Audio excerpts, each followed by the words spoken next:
أعوذ بالله من الشيطان الرجيم بسم الله الرحمن الرحيم والصلاة والسلام على سيدنا محمد وعلى آله وأصحابه أجمعين والسلام عليكم ورحمة الله وبركاته. Frères et sœurs, assalamu alaikum wa rahmatullahi wa barakatuh. Heureux de vous retrouver afin de partager avec vous cette nouvelle et présente vidéo. Bonjour à toutes et à tous. Alors dans cette présente vidéo, frères et sœurs, nous allons une fois de plus aborder la question du professeur Tariq Ramadan et de ses différentes hérésies. Alors comme je l'ai fait dans maintes et maintes vidéos précédentes et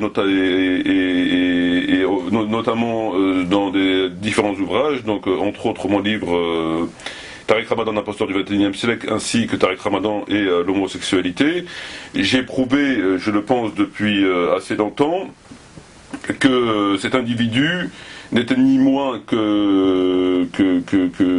menteur, qu'un hérétique, qui se mettait de façon tout à fait délibérée, de façon tout à fait préméditée, de façon tout à fait mesurée, en contradiction avec le Coran et la sunna du prophète Mohammed alayhi salam. Donc ce dernier n'hésitait pas à dire le contraire de ce qui est mentionné de façon tout à fait claire et de façon tout à fait unanime dans le Coran ainsi que dans la sunna, et ceci pour son unique et seul intérêt, c'est-à-dire l'argent et la notoriété, afin d'être médiatisé et afin d'être porté là où il est aujourd'hui. Donc ce dernier n'hésite pas à contredire le Coran de façon tout à fait radicalement. Et là où on lui tend le micro et là où ses jambes le portent, il n'hésite pas à se mettre en contradiction avec les textes. Alors moi je vais plus loin, donc, puisque je l'ai dit aussi, je l'ai précisé il y a un certain nombre de temps, moi j'estime que Tariq Ramadan est plus qu'un hérétique. Pour moi c'est un agent, c'est quelqu'un qui travaille pour des lobbies puissants, et ces lobbies sont des lobbies entre guillemets islamistes. C'est-à-dire qu'ils sont en lutte contre l'islamisme et ils ont besoin de marionnettes, ils ont besoin de vendus, ils ont besoin de ce genre d'individus afin que ces derniers propagent un discours, propagent un islam comme celui que Tariq Ramadan propage. Donc on ne va pas résumer la liste des hérésies de Tariq Ramadan afin de pouvoir donner une image à l'islam que Tariq Ramadan propage. On le fera ultérieurement, Inch'Allah, mais pour moi la chose est tout à fait claire. Alors je ne sais pas qui sont exactement ces patrons, hein, en tout cas ce sont des gens qui sont entre guillemets islamistes. Voilà, donc pour moi c'est tout à fait clair. Alors comme un petit peu à l'image des imams en France ou dans les pays européens ou même dans les pays arabes, l'Algérie, le Maroc, jadis la Tunisie, etc. Là où il y a un gouvernement, donc déjà dans un premier temps non musulman, et dans un deuxième temps, souvent anti-musulman. Donc quand je dis anti-musulman, il ne s'agit pas de l'islam de Dali Boubaker, il ne s'agit pas de l'islam que veut propager Tariq Ramadan, il ne s'agit pas de tout ça, il s'agit de l'islam du prophète, hein, de l'islam qu'on retrouve dans le Coran et de la Sunna, donc ça n'a absolument rien à voir.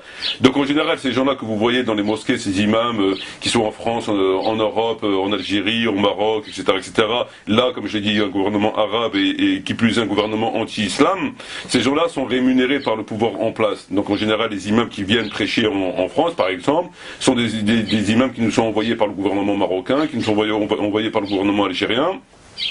Et donc ils sont payés pour propager l'islam un peu similaire à ce Tariq Ramadan, c'est-à-dire un islam démuni de jihad, d'autorité, etc.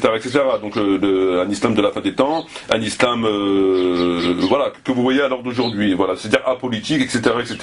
Voilà, donc la chose est parfaitement claire. Et Tariq fait ce travail-là, mais lui le fait en dehors des mosquées. Il le fait de façon différente, de façon intellectuelle, etc. Donc, mais c'est exactement la même chose. Voilà.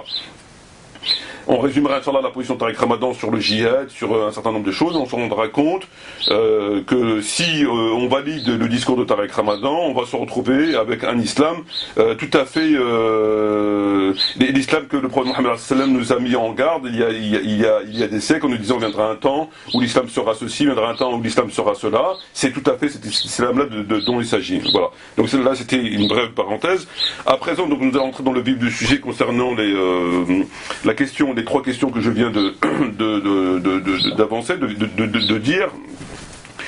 Alors, nous allons voir une fois de plus à quel point Tariq Ramadan se met en contradiction avec les textes. Alors, nous allons dans un premier temps aborder le premier sujet concernant la position de Tariq Ramadan sur le droit à la femme musulmane de divorcer de son mari, et nous allons ensuite mettre en parallèle les textes par rapport à ces propos-là et voir à quel point ce sont des propos ni plus ni moins hérétiques. Voilà, c'est simple, ce sont des propos ni plus ni moins hérétiques. Alors, que nous dit Tariq Ramadan dans son livre intitulé Faut-il faire taire Tariq Ramadan, à la page 82 de son livre, Tariq Ramadan a écrit, je cite, donc ouvrons les guillemets, « Devant des auditoires musulmans ou non, j'ai critiqué ce code de la famille. Je me suis exprimé sur les nécessaires processus d'émancipation, sur le droit de la femme au travail, sur la question de l'égalité des salaires hommes-femmes, sur la possibilité pour une femme d'avoir accès au divorce, sur son droit de pouvoir décider de son mariage. Point. » Fermeture des guillemets. Donc je répète, dans son livre, Faut-il faire taire Tariq Ramadan, à la page 82 de ce livre, Tariq Ramadan nous dit, donc ouverture des guillemets, devant des auditoires musulmans ou non, j'ai critiqué ce code de la famille. Je me suis exprimé sur les nécessaires processus d'émancipation, sur le droit de la femme au travail, sur la question de l'égalité des salaires hommes et femmes, sur la possibilité pour une femme d'avoir accès au divorce, sur son droit de pouvoir décider de son mariage. Fermeture des guillemets.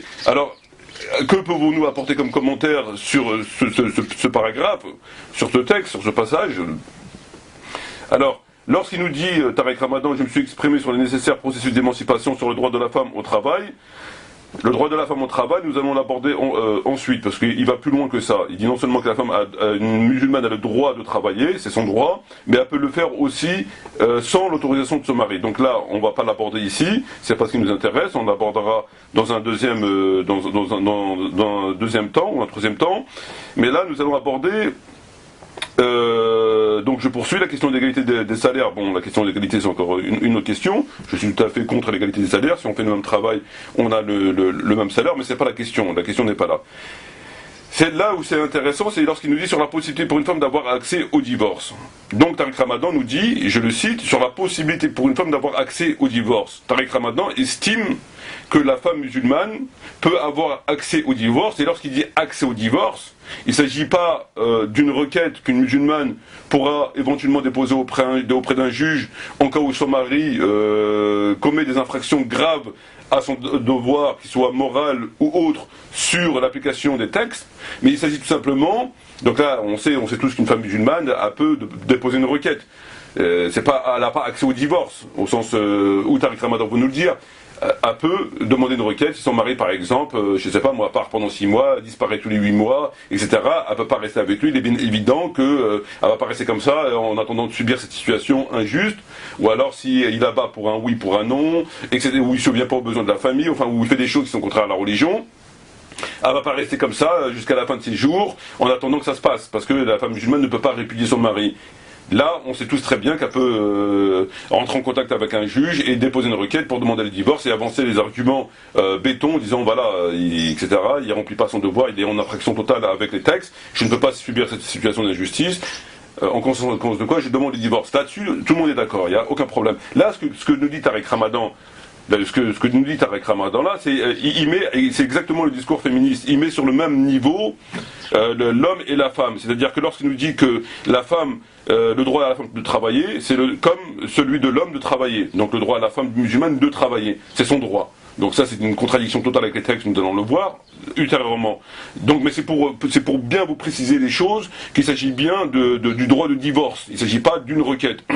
Donc, lorsqu'il nous dit le droit à la femme de travailler, c'est comme pour l'homme, donc il met l'homme et la femme pareil, donc au même niveau. Ensuite, il nous dit l'égalité des salaires hommes et femmes, donc toujours pareil, l'homme et la femme au même niveau, même si je suis plutôt d'accord avec ça, même travail, même salaire, mais la femme, elle n'a pas à travailler en islam. Donc on verra ça ultérieurement, mais il faut bien noter, suivez bien le discours, afin de constater par vous-même qu'il s'agit bien de mettre l'homme et la femme au même niveau. Donc le droit à la femme de travailler, l'égalité des salaires hommes et femmes, la possibilité pour une femme d'avoir accès au divorce. Et la possibilité d'une femme d'avoir accès au divorce. Donc il les met sur les mêmes niveaux, ce qui est une aberration. Alors là, lorsqu'il nous dit que la femme peut avoir accès au divorce, Comme je viens de le dire, c'est-à-dire qu'une femme musulmane peut divorcer de son mari. Il ne s'agit pas d'une requête déposée, il s'agit tout simplement de pouvoir divorcer de son mari. Bon, alors là, de quoi je veux dire, c'est vraiment, bon, c'est un discours 100% féministe, hein, bienvenue aux libertins, aux libertines, etc. Le discours Tariq Ramadan sur la question de la femme, c'est ni plus ni moins que du libertinage à 100%, la perversion de nos sœurs, de nos filles, etc., dans son discours concernant la femme sur le travail, etc., comme je vais le démontrer. Donc, il est bien évident qu'une femme musulmane ne peut pas être au même niveau concernant le divorce. Le divorce, la répudiation, appartient à l'homme et à l'homme seul. Nous avons un hadith qui est parfaitement clair sur la question. Et d'ailleurs, tous les savants musulmans ne l'ont jamais contesté et n'ont jamais contesté que le droit de divorce appartient à l'homme et à l'homme seul. Le prophète Mohammed nous dit le droit de divorce appartient au mari seul. Il nous rapportait hadith rapporté par Ibn Majah et Al-Artani. Donc, à travers un certain nombre de textes de hadith, notamment dans le Coran, lorsqu'il évoque la question de la répudiation, il parle de l'homme qui répudie sa femme. La règle, c'est l'homme qui répudie sa femme. Bon, la loi explique comment se passe la répudiation au bout de la troisième fois, etc., etc., etc. Et tous les textes sur la question, c'est une procédure concernant le divorce de l'homme par rapport à la femme. Il n'a jamais été question dans aucun texte, il n'y a pas de procédure en sens inverse, de la femme vers l'homme. Je dirais, un homme il ne peut pas répudier sa femme si elle est indisposée, etc., etc. Il y a une procédure à respecter. La femme, il n'y a pas de texte sur ça. Il n'y a aucun texte qui légifère, qui nous explique le pourquoi du comment elle peut divorcer de son mari, comment on peut le répudier, est-ce que, bon voilà, il n'y a absolument aucun texte. Donc, lorsque Tariq Ramadan nous dit qui veut que la femme ait accès au divorce, donc au même titre que l'homme, c'est une hérésie. Ça veut dire qu'il estime, il propage qu'une femme peut répudier son mari. Ah bon, elle va pas lui dire je te répudie, bien évidemment, mais elle peut, du jour au lendemain, demander le divorce, enfin, divorcer de son mari. Voilà, alors que le divorce appartient au mari et au mari seul. C'est le mari qui peut répudier sa femme pour des raisons qu'il estime justes et selon une procédure qui est mentionnée dans le Coran et dans la Sunna. Voilà. Et une femme n'a pas le droit de répudier son mari. C'est tout à fait clair. Elle peut, comme j'ai dit, déposer une requête en cas de faits graves, sans aucun problème, mais elle ne peut pas, en dehors de ces faits graves qui justifient justement la demande du divorce, elle n'a pas le droit au divorce. Une femme musulmane ne peut pas dire à son mari « je te répudie ». Comme un homme, il peut le dire à sa femme. C'est tout à fait un discours tout à fait hérétique. Et c'est le discours que propage Tariq Ramadan sur la question de la femme. Lorsqu'il nous dit que je me suis exprimé sur un nécessaire processus d'émancipation sur le droit de la femme au travail, sur la question d'égalité des salaires hommes et femmes et sur la possibilité pour une femme d'avoir accès au divorce, c'est tout simplement un discours qui est hérétique, féministe, qui est à l'opposé de l'islam. C'est un discours qui est tout à fait à l'opposé de l'islam. Et nous allons ensuite aborder la question du travail de la femme. Et voilà, donc voilà ce que propage cet individu. Donc il estime qu'une femme peut avoir accès au divorce, elle peut répudier, elle peut divorcer de son mari, si elle estime que au même titre que le mari, que pour des raisons X ou Y, elle n'a rien à faire avec lui, comme ils le font les non-musulmans, comme ils le font toutes celles qui ne sont pas dans l'islam, elle divorce de son mari. Voilà, elle prend ses clics et ses claques et elle s'en va. Voilà ce que nous dit Tariq Ramadan. Alors que le prophète a été très clair sur la question, que le Coran est très clair, le droit du divorce appartient au mari et au mari seul. Voilà, à part, comme je l'ai dit, requête en cas de fait grave, que la femme, préjudice important, que la femme ne peut pas subir, et dans ce cas-là, elle peut demander une requête. En dehors de ce cas-là, le divorce, il appartient au mari et au mari seul. Voilà ce que nous dit Tariq Ramadan. Voilà. Donc c'est quelque chose qui est de toute évidence hérétique, puisque c'est complètement contraire au Coran et à la Sunna. Et si on valide ce genre de discours, parce qu'il ne s'agit pas que du divorce, on va mettre bout à bout le divorce, le droit de la femme à de travailler, etc., etc. Et si on valide ce genre de discours, ben laissez-moi vous dire que je vais être un petit peu vulgaire, excusez-moi le terme, Mais moi je peux vous dire qu'il fera d'une grande majorité des musulmanes des prostituées. Voilà, c'est aussi simple que ça. Puisqu'on va écouter le reste du discours, on se rendra compte que si on valide ce genre de discours, c'est une perversion totale, c'est une incitation à la perversion et au conflit conjugal de façon tout à fait claire. Donc dire que je me bats pour que la femme a droit au divorce, pour l'égalité des sexes, c'est un discours qui est opposé à l'islam, c'est du discours purement libertin, libertine, féministe, etc. Et si on le valide, c'est tout à fait clair que le foyer conjugal musulman deviendra ce qu'il est aujourd'hui, ce qu'est eux aujourd'hui, les foyers non musulmans, et même pire encore. C'est tout à fait grave, et il faut mettre en garde contre ce genre d'énergumène, parce que c'est extrêmement troublant. Alors, donc maintenant nous avons vu la question du divorce, donc je tourne la page sur la question du divorce. Nous allons à présent voir quelle est la position de Tariq Ramadan sur la question du mariage d'une musulmane avec un mécréant, avec un non-musulman. Alors, que nous dit Tariq Ramadan sur la question? Écoutons Tariq Ramadan. Dans son livre, à la page, donc dans son livre intitulé Faut-il faire taire Tariq Ramadan, donc faut-il faire taire Tariq Ramadan, à la page 67 de son ouvrage, Tariq Ramadan nous dit quoi? Ouverture des guillemets. Je cite Tariq Ramadan. Alors, écoutons Tariq Ramadan. Écoutons bien Tariq Ramadan. Mon opinion est que la norme sur ce point est clairement énoncée, mais que dans le contexte où nous vivons, nous ne devons en aucune circonstance nier la foi des femmes qui sont mariées avec des non-musulmans, ou les rejeter de la communauté. Elles ont fait un choix, elles sont et demeurent musulmanes. Il n'y a lieu ni de les condamner, ni de les juger. Personne n'a ce droit et nul ne connaît le contenu des cœurs. Fin de citation, je répète. Mon opinion est que la norme sur ce point est clairement énoncée, mais que dans le contexte où nous vivons, nous ne devons en aucune circonstance nier la foi des femmes qui se sont mariées avec des non-musulmans ou les rejeter de la communauté. Elles ont fait un choix et sont et demeurent musulmanes. Il n'y a lieu ni de les condamner, ni de les juger. Personne n'a ce droit et nul ne connaît le contenu de cœur. Fin de citation. Faut-il faire taire Tariq Ramadan, page 67 et 68 de ce même ouvrage. Alors, que pouvons-nous penser de ce texte? Tariq Ramadan nous dit, dans un premier temps, car il faut bien analyser son discours, il a la rhétorique du diable. Tariq Ramadan nous dit quoi? Il dit que mon opinion est que la norme sur ce point est clairement énoncée. Donc, je vous demande votre attention et je vous demande de retenir le terme norme. Mon opinion est que la norme, donc la norme, sur ce point est clairement énoncé. Donc il estime, il affirme que la norme sur la question du mariage d'une musulmane avec un non-musulman est clairement énoncée. Donc il est clair que la norme est clairement énoncée. Très bien. Ensuite il dit qu'on ne doit ni juger, ni condamner, ni rejeter les musulmanes qui se marient avec des non-musulmans. Et que c'est leur choix, et que nul ne connaît le contenu des cœurs. Très bien.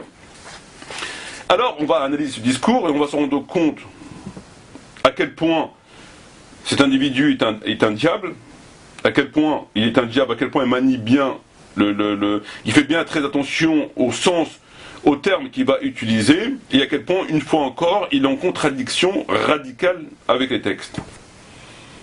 Que ce soit en totale en contradiction avec les textes, et aussi comment il tente de minimiser ce délit ou même ce crime.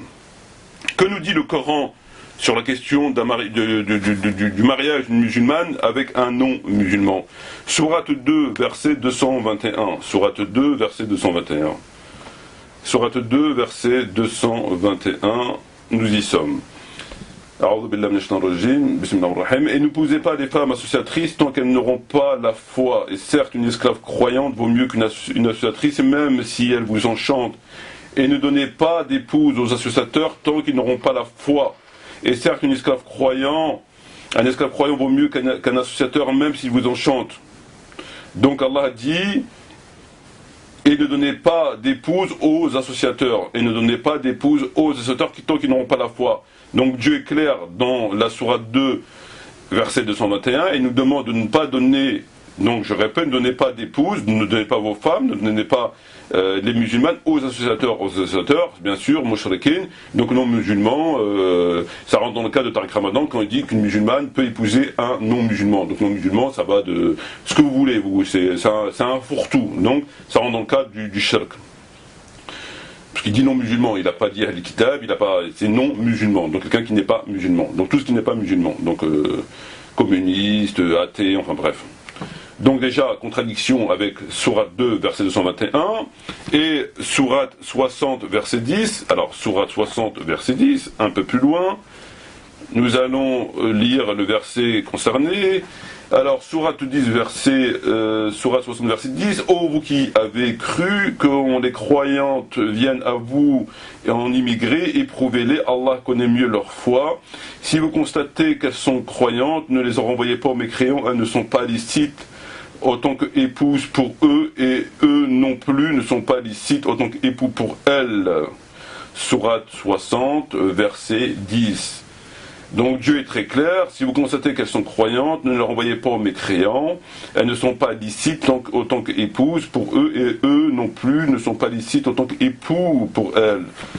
Donc Allah Azzawajal, Allah le Très-Haut, a légiféré sur la question du mariage d'une musulmane, et tous les savants sont unanimes sur la question. Vous pouvez vous tourner, notamment en regardant ce que disent les savants sur la question, entre autres sur internet ou ailleurs, peu importe. Donc sur la question c'est parfaitement clair, Dieu a légiféré et a ordonné à ce que de ne pas renvoyer des musulmanes auprès des kuffars, parce qu'elles sont plus licites pour eux. Voilà, donc Dieu a été très clair sur la question. Il est interdit à une musulmane d'épouser un non-musulman. Premier point.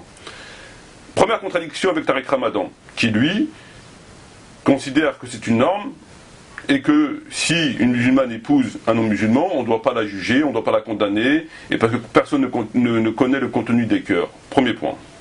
Donc déjà, c'est une infraction totale au texte. Là où ce petit démon est un peu plus malin, un peu plus fut-fut que ces différents semblables comme Dalibou Baker et autres, c'est que ce petit démon joue beaucoup avec les mots. Il est très fut-fut et son discours est toujours bien réfléchi, un peu la Bernard-Henri Lévy, sauf que Bernard-Henri Lévy, lui, il trahit pas les siens, il ne monte pas sur le compte de Dieu, donc c'est encore un autre, c'est pour ses intérêts, ses différents intérêts. Donc,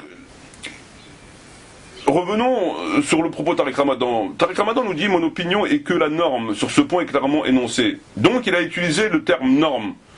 Mon opinion est que la norme sur ce point est clairement énoncée. Donc il estime que les versets que je viens de vous lire, que la question de l'interdiction d'une femme musulmane, du mariage d'une femme musulmane avec un non-musulman, est une norme.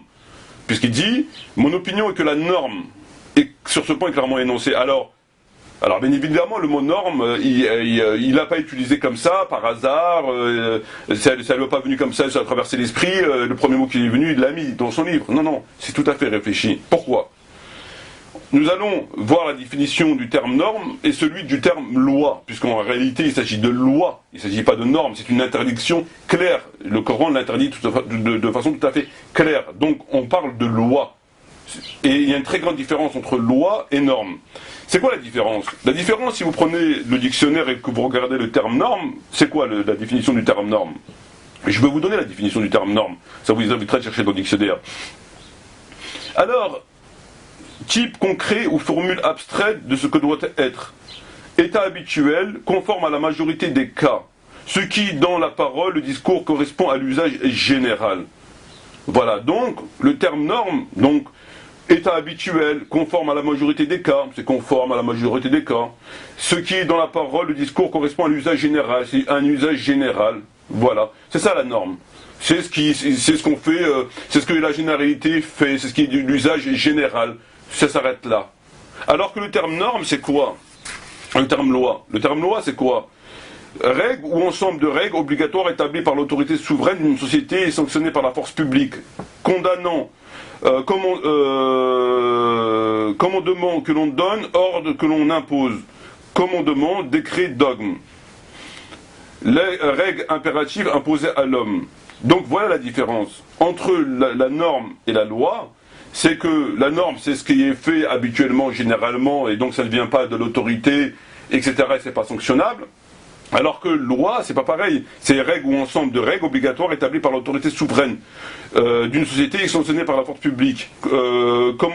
Commandement que l'on donne, ordre que l'on impose, etc. Donc la différence entre la norme et la loi est tout à fait claire. Et dans le cas précis que nous évoquons ici, lorsque Tariq Ramadan nous dit qu'il s'agit d'une norme, c'est volontaire. Parce qu'une norme, c'est ce que nous avons vu. S'il aurait utilisé le mot loi, il n'aurait pas pu dire ce qu'il a dit ensuite, c'est-à-dire que il faut l'accepter, il ne faut pas les juger, etc., etc., etc. Il ne pouvait pas dire ça, parce que une loi, c'est forcément, comme on l'a vu dans la définition, ça vient de l'autorité, et c'est sanctionnable. Et donc, là, il pouvait pas apporter son commentaire et infléchir la position, ce fait extrêmement grave, qui est qu'une musulmane se marie avec un musulman. Il ne pouvait pas ensuite infléchir et avoir entre guillemets une tolérance, puisqu'elle est en infraction par rapport à la loi.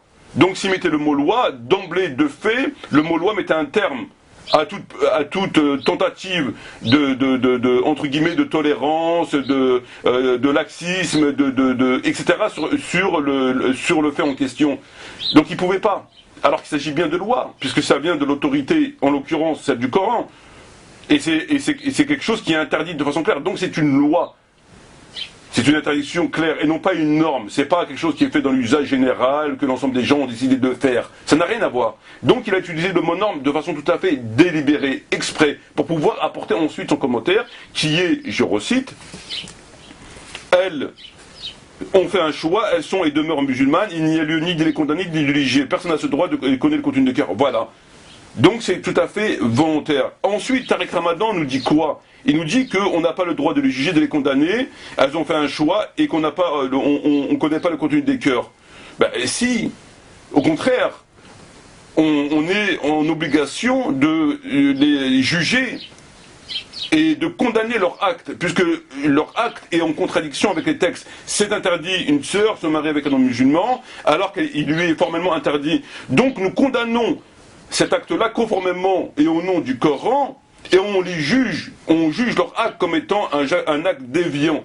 Alors nous ne sommes pas là pour ensuite appliquer une quelconque peine, nous ne sommes pas des tribunaux, nous ne sommes pas des juges. En tout cas, le fait, entre guillemets, le délit, l'infraction est commise, et nous devons la condamner, parce que c'est notre devoir de condamner ce que Allah et le prophète condamnent. Donc nous condamnons cet acte-là qui est grave, et le cas échéant, on juge cet acte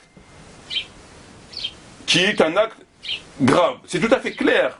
Et Tariq Ramadan, à travers son discours de diable, il nous dit tout le contraire. Il nous dit que c'est une norme alors que c'est une loi, pour affirmer la position pour pouvoir ensuite faire son commentaire, qui est ce que nous avons vu.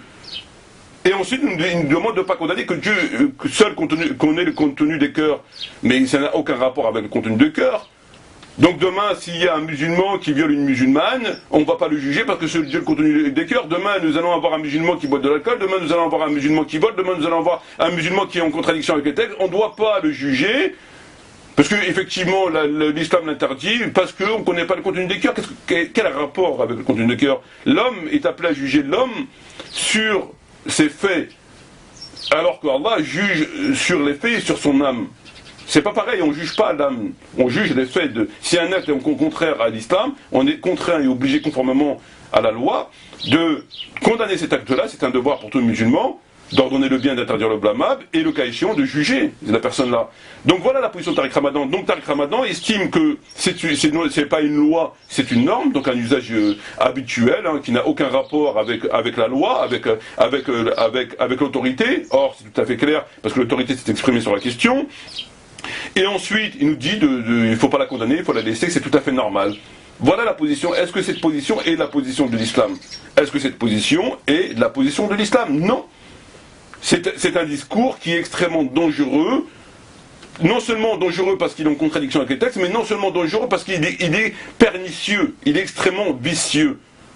Voilà, donc nous avons abordé la question du divorce de la femme musulmane avec le droit de divorce, il veut l'autoriser au même titre qu'un homme peut divorcer de sa femme, une femme peut divorcer de son homme, c'est quelque chose qui est une aberration. Ensuite, nous avons évoqué la question du mariage musulman avec un kuffar, il nous dit que c'est une norme alors que c'est une loi, il nous dit qu'on ne doit pas la juger, alors que c'est tout le contraire. Où il va où comme ça?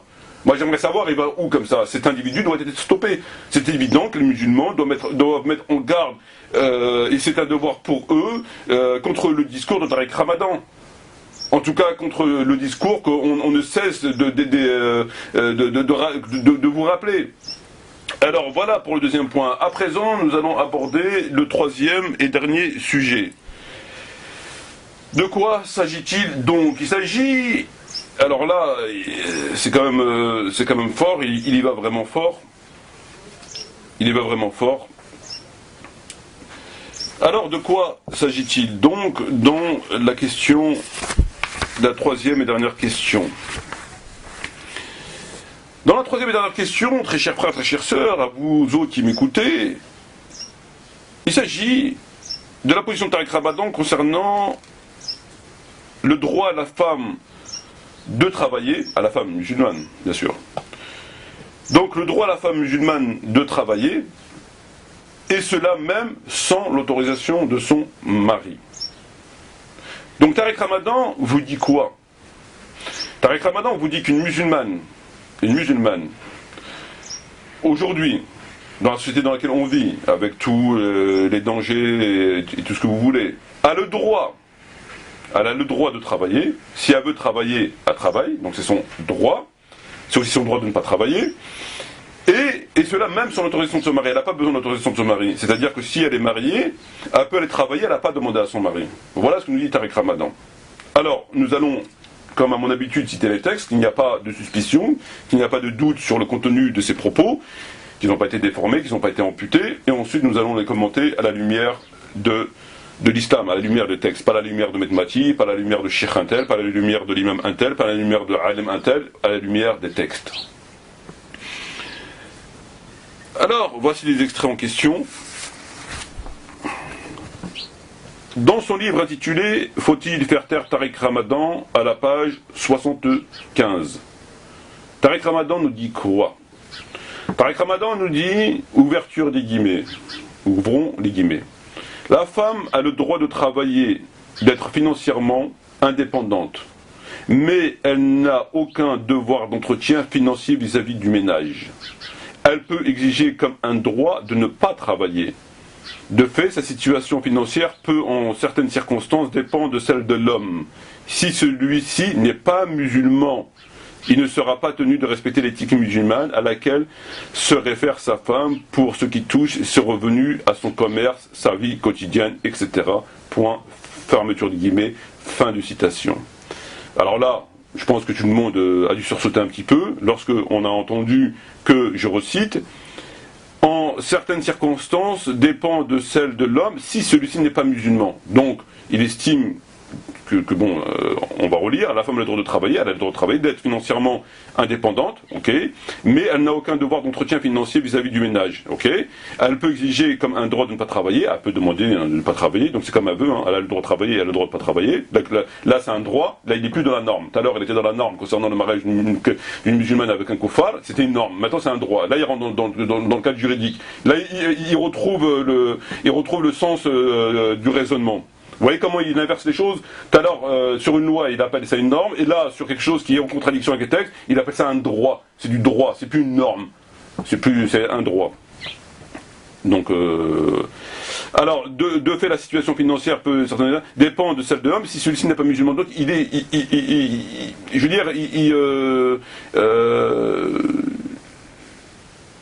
commet deux terribles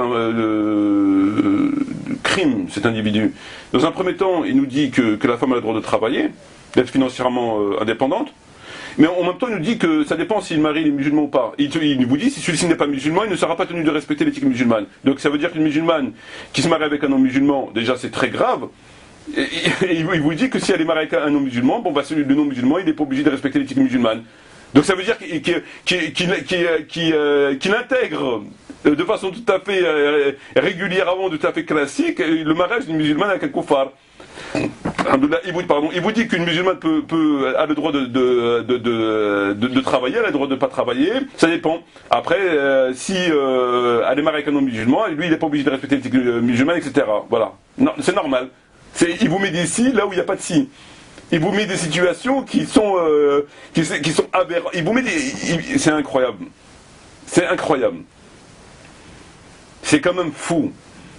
Il est en train de vous dire que ça dépend si elle est mariée avec un musulman ou avec un non-musulman. Si elle est mariée avec un musulman, elle est indépendante financièrement, etc. Mais si elle est mariée avec un non-musulman, c'est pas pareil. Là, on rentre dans un autre cadre juridique. Et ça y est, ce cadre juridique, il existe. Il est où ce cadre juridique là? Qu'est-ce qu'il nous explique là? Il est en train de nous expliquer qu'il y a une procédure, si elle est mariée avec un non-musulman, comment elle doit dépenser, si elle paye le loyer, si c'est elle qui achète le pain et le lait, si c'est elle qui change les couches du petit, que je comprends pas très bien là. Où il va où comme ça? C'est quoi ce discours? C'est quoi ce discours? Donc, et il vous dit ensuite que donc la femme a le droit de travailler, donc est financièrement indépendante, mais elle n'a aucun droit d'entretien financier, etc. Donc, on va pas revenir sur le mariage. Donc là, il l'a réitéré, hein, il l'a redit, il l'a dit de façon tout à fait normale. Hein, ça dépend si elle est mariée avec un idolâtre ou pas. Donc il le dit de façon normale. Bon, on l'a abordé tout à l'heure, on va pas revenir là-dessus. Maintenant, on va rester sur la question du travail. Donc là, il vous dit la femme a le droit de travailler, d'être financièrement indépendante, mais elle n'a aucun devoir d'entretien financier vis-à-vis du ménage. Elle peut exiger, etc. Bon, elle peut exiger comme un droit de ne pas travailler. Donc très bien. Donc là, il est clair, la femme peut travailler. Alors, on va relire un autre texte. Alors, l'islam en question, page 281. Alors, il nous dit, Tariq Ramadan, ouverture des guillemets, l'organisation de la famille en islam obéit à des règles qui s'articulent autour du fondement très fort. Au nom de cette conception, une femme peut, dans une société musulmane, ne jamais travailler. C'est son droit. Sa famille, celle de son père d'abord, puis celle de son mari, ne peut en aucune façon la contraindre à travailler. Néanmoins, on ne peut lui interdire de travailler. Il s'agit bien d'un droit de ne pas avoir à travailler et non pas d'une obligation de demeurer au foyer.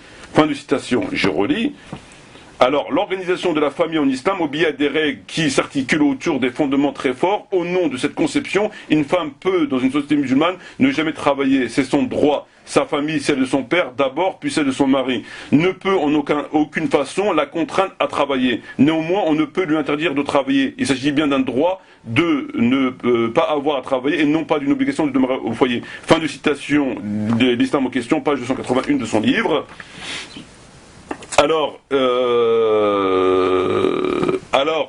dans le texte que je viens de vous lire, qu'est-ce qu'il nous dit Tariq Ramadan? Il nous dit que, vous l'avez entendu comme moi, je n'ai rien inventé, il nous dit qu'une femme musulmane peut travailler, si elle veut travailler, c'est son droit, et personne ne peut lui interdire, ni son père, ni son frère ne peut lui interdire de travailler, c'est son droit.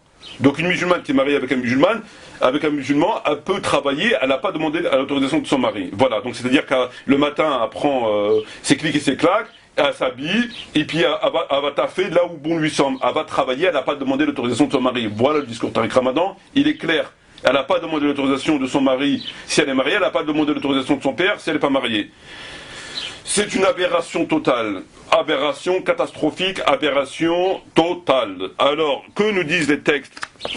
On va donner l'orientation de l'islam et l'état d'esprit concernant la protection de la femme sur la mixité. Que nous disent les textes? Les textes, nous allons citer des hadiths et nous allons démontrer de façon claire à quel point l'islam préserve la femme. Et rappelons-le, ces textes ont été cités il y a 14 siècles dans une société qui était plus ou moins saine dans les mœurs, etc. Ce qui n'a rien à voir à l'heure d'aujourd'hui. Donc, à plus forte raison aujourd'hui, dans la société dans laquelle on vit. Je vais vous citer des hadiths et vous allez un petit peu prendre en considération, noter, relever le caractère tout à fait qui préserve la femme du contact humain et de la mixité. Hadith numéro 1. N'interdisez pas à vos femmes d'aller dans les mosquées. Le prophète Mohammed, comme les femmes, elles ne sortaient que très peu, et que certains compagnons les empêcher même d'aller dans les mosquées. Le prophète Mohammed leur a dit tout simplement, n'interdisez pas à vos femmes d'aller dans les mosquées. C'est-à-dire, soyez un petit peu... laissez-les aller dans les mosquées. Donc, parce que même dans les mosquées, il y avait certains compagnons qui ne les laissaient pas aller. Donc le prophète, il leur a demandé de les laisser. Que dire alors de les laisser aller travailler? Vous voyez, ça vous donne l'état d'esprit. N'interdisez pas à vos femmes d'aller dans les mosquées. Ça veut dire que, c'est normal que vous les préserviez, mais bon, tolérez quand même qu'elle aille dans les mosquées. Il ne faut pas leur interdire les mosquées. Deuxième hadith, le prophète Mohammed il a interdit les tête-à-tête avec des femmes. Enfin, c'est une prescription, on ne peut pas appeler ça une loi, mais en tout cas, c'est une indication. Il a interdit les tête-à-tête avec une femme. Il a dit qu'il ne faut pas qu'une femme, etc. Alors, que dire d'une femme musulmane qui va travailler aujourd'hui là où bon lui semble, mélanger avec des hommes, etc., etc. Que dire de cela? Est-ce que c'est pas plus grave qu'un tête-à-tête? C'est beaucoup plus grave. Elle côtoie constamment des hommes dans un lieu de travail où se créent des liens, des amitiés, etc., etc., à longueur de journée, à longueur de mois, à longueur d'année. Le prophète a dit quand une femme va dans une mosquée, elle ne doit pas se parfumer, par exemple. Donc, qu'elle aille dans la mosquée, ok, c'est toléré, mais elle ne doit pas se parfumer. Tariq Ramadan nous dit, lui, qu'elle peut travailler sans l'autorisation de son mari, puis elle y va, c'est même pas parfumé, quoi, voilà. Voilà la différence. Il nous dit que, le prophète Mohammed nous dit que la meilleure des mosquées pour une femme, c'est chez elle. Donc, vous voyez, il retient la femme dans son domicile, il retient la femme dans le foyer. C'est le contraire de l'homme. Et il nous dit que la meilleure prière pour une femme, c'est chez elle. C'est-à-dire que, c'est même pas d'aller dans la mosquée, c'est-à-dire qu'il l'appelle à rester dans son domicile. Et non pas aller dans le Beit Allah, dans la mosquée. La piété consiste à ce qu'elle reste chez elle prier et non pas aller dans la mosquée. Que dire alors lorsqu'on vous dit que vous devez laisser vos femmes, elles ont le droit de travailler sans l'autorisation de leur mari et de partir là où bon leur semble travailler. Alors que le prophète Mohammed vous dit que la meilleure des prières pour une femme est celle qui est faite chez elle. Le prophète Mohammed nous dit quoi? Il nous dit que le meilleur des rangs pour un homme est le premier, et le meilleur des rangs pour une femme est le dernier, et le pire des rangs pour une femme est le premier. C'est dire à quel point il veut souligner qu'il est préférable que la femme reste chez elle plutôt qu'elle vienne à la mosquée, en ce sens où il nous dit que le meilleur des rangs pour la femme est le dernier et non pas le premier. Le dernier, c'est le meilleur des rangs. Donc c'est une demande très gentille, de façon tout à fait sage de dire à la femme, on ne peut pas vous interdire les mosquées, mais sachez que le meilleur des rangs pour vous est le dernier. Ça veut dire, si vous pouvez priez chez vous, conformément à d'autres hadiths. Donc que dire du discours de Tariq Ramadan, qui lui carrément vous dit qu'elle peut travailler sans l'autorisation de son mari. Nous avons, à travers ces hadiths, et enfin le dernier, je vais aller un peu plus vite parce qu'on est déjà à 43 minutes, un hadith qui est rapporté dans le Bukhari de Muslim, où on apprend que, voilà, je veux prendre le hadith qui est dans le Muslim, et il nous dit, ce hadith, on vient de vous autoriser à sortir pour vos besoins. Alors pour vos besoins, il y a beaucoup d'hérétiques, donc c'est un hadith, on vient de vous autoriser à sortir pour vos besoins, et qu'ils ont dit, pour vos besoins, c'est, comme l'a dit Malik Adif, ça comprend tous les besoins. Politique, faire du football, faire du catch, voilà, ça c'est les discours à Tariq Ramadan, Malik Adif, etc. L'explication de ce hadith est très, très claire. Donc vous le trouvez dans Muslim, par Nawawi, il dit qu'il s'agit d'autorisation de sortir pour faire leurs besoins naturels et non pour des besoins se rapportant aux affaires de la vie courante. Il est permis à la femme de sortir du foyer conjugal pour faire ses besoins dans les lieux d'essence habituels sans demander l'autorisation de son mari, car cela lui est autorisé par la loi. Donc le hadith sur la question, il veut autoriser pour sortir pour vos besoins, des hérétiques l'ont volontairement expliqué par tous les besoins que peuvent toucher en rapport avec la femme. Alors c'est pas vrai. Comme on vient de le lire, c'est les besoins naturels, parce qu'ils n'avaient pas des toilettes chez eux, donc ils allaient faire leurs besoins ailleurs. Et là, elle n'a pas demandé l'autorisation de son mari pour sortir, comme nous venons conformément au texte que nous avons. Donc, en résumé, sur la question de entre la position de Tariq Ramadan et l'islam, c'est que Tariq Ramadan vous dit quoi? Vous dit qu'une femme musulmane, si elle n'est pas mariée, elle n'a pas demandé l'autorisation à son père pour aller travailler, et c'est un droit pour elle de travailler sans demander l'autorisation à son père. Et si elle est mariée, elle peut travailler, si elle veut, elle ne travaille pas, mais si elle veut travailler, elle n'a pas demandé l'autorisation de son mari. Donc, c'est aberrant. Deux points extrêmement grave, c'est que dans un premier temps, la femme dans l'islam, elle est préservée, donc on lui demande de rester chez elle, que la meilleure prière pour elle, c'est chez elle, que le meilleur rang pour elle est le dernier, etc. Le hadith qui dit oui, vous êtes permis pour sortir pour vos besoins, il s'agit de besoins naturels et non pas de besoins par rapport aux affaires, et donc là, elle n'a pas demandé l'autorisation de son mari. Donc on voit très clairement que l'islam incite la femme à rester au foyer conjugal, bien sûr sans l'enfermer, et bien évidemment, donc on ne va pas tomber dans ces extrêmes. Donc c'est très clair, et que la femme doit demander l'autorisation à son mari pour sortir. Tariq Ramadan vous dit le contraire, il vous dit tout simplement le contraire.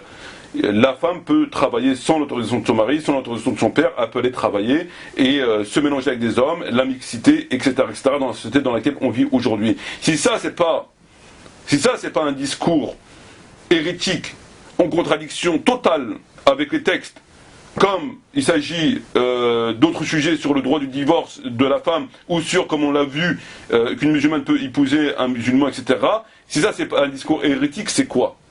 Il est en contradiction totale, volontaire, délibérée, préméditée avec les textes, c'est une évidence. Et si les gens valident ce genre de discours, si les musulmans ou les musulmanes valident ce genre de discours, on va où? Si on valide ce genre de discours qu'une musulmane peut se marier avec un koufar, que c'est une norme, qu'on ne doit pas la juger, qu'elle peut avoir droit au divorce, comme un homme peut répudier son mari, qu'elle peut travailler, qu'elle n'a pas demandé l'autorisation à son mari ni à son père, on va où? C'est une perversion, il pervertit la communauté musulmane. Il la pervertit tout simplement par ce discours et par l'autre discours qu'on connaît. C'est sur la question de l'homosexualité qu'il faut tolérer, sur la question du mariage homosexuel qu'il accepte tout à fait, sur l'adoption d'enfants par les homosexuels qu'il accepte tout à fait, sur l'extinction de la polygamie, etc., etc. C'est un discours. Quand vous le mettez bout à bout, frères et sœurs, c'est un discours de l'antéchrist. C'est un discours, et ça me fait froid dans le dos. Si vous prenez le temps d'analyser son discours et de mettre bout à bout les propos qu'il tient sur différentes questions et comment il ment, c'est un discours de l'antéchrist. Et moi, je te le dis, et je le dis de façon claire et conformément au texte, qu'il soit coranique ou prophétique, que la malédiction de Dieu soit sur toi.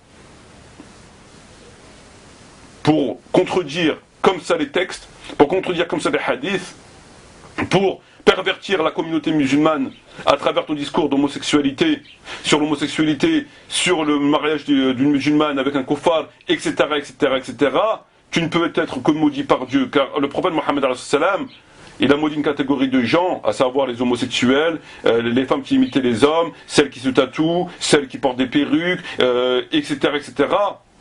Toi, t'es à un niveau, c'est incomparable avec cette catégorie de gens. Tu es incomparable, c'est incomparable. Tu es incomparable. Voilà le discours Tariq Ramadan, frères et sœurs, et je vous invite